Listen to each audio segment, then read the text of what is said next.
రేణు అగర్వాల్ను అత్యంత దారుణంగా చంపారని అన్నారు కూకట్పల్లి ఎమ్మెల్యే మాధవరం కృష్ణారావు. ఇంట్లో పనిచేస్తున్న వ్యక్తులే ఈ ఘాతుకానికి పాల్పడ్డారని చెప్పారు. చంపిన వారిని కఠినంగా శిక్షించాలన్నారు. హైదరాబాద్లో శాంతి భద్రతలు క్షీణిస్తున్నాయని, పట్టపగలే దొంగతనాలు, హత్యలు జరుగుతున్నాయని అన్నారు ఎమ్మెల్యే కృష్ణారావు.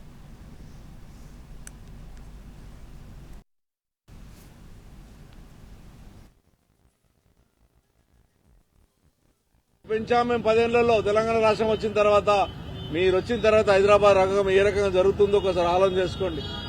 వాళ్ళని పట్టుకోవాలి, పట్టుకునే అమ్మాయికి ఏ రకంగా ఇబ్బంది పెట్టి కాలు చేతులు కట్టేసి వాళ్ళని ఏ రకంగా ఇబ్బంది పెట్టారో అంతకన్నా ఘోరాది ఘోరంగా పనిష్మెంట్ ఇవ్వాలని చెప్పి నేను దయచేసి పోలీసు అధికారం కోరుతా ఉన్నాను. అయిపోయింది కదా, మొన్న అయిపోయింది ఇది అయిపోయింది అనుకోకుండా కఠిన నిర్ణయం తీసుకోమని చెప్పి హోమ్ మినిస్టర్ మీరే ఉన్నారు, ముఖ్యమంత్రి గారు. హైదరాబాద్ నగరాన్ని కాపాడే బాధ్యత. జార్ఖండ్ నుంచి వచ్చేసి ఒక పుట్టన పెట్టుకుని భయంకరం